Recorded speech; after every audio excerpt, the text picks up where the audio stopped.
So ఈ రోజు రేపు కూడా కోట్లాది మంది ఫ్యామిలీస్ మొత్తం ప్రపంచం అంతా కూడా సెలబ్రేట్ చేసుకోబోతున్నారు. ఇది జన్మాష్టమి యొక్క జన్మ రహస్యం అన్నమాట. దాని సందర్భంగా మా దేవస్థానంలో కూడా ఈ రోజు నుండి ఆల్రెడీ ఉత్సవాలు ప్రారంభమయ్యాయి. ఈ రోజున కొత్త వస్త్రాభరణాలతో చాలా అందంగా అద్భుతంగా రాధా గోవిందులు కనిపిస్తున్నారు. చాలా మంది దర్శనానికి వచ్చేస్తున్నారు. రేపు ఇంకా ఘనంగా ఈ సెలబ్రేషన్స్ ఉంటాయి. మధ్యాహ్నం పూట 108 నైవేద్యాలు ఇవ్వడం జరుగుతుందన్నమాట.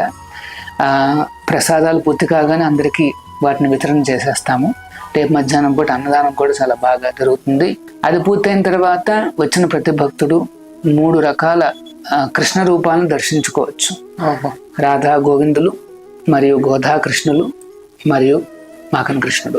అంటే అక్కడనే పెట్టారా ప్రభు? అక్కడ 3 ఆల్టర్స్ లో ఇప్పుడు కూడా చూసుకోవచ్చు అన్నమాట. సో వాళ్ళు అలాగా దర్శనం చేసుకుని మాకన్ కృష్ణుడు దర్శనం కాగానే ఉయ్యాల సేవ కూడా చేసి వెంటనే తీర్థ ప్రసాదాలు స్వీకరించి ఆ భగవంతుడి యొక్క అనుగ్రహానికి పాత్రలు కావచ్చు.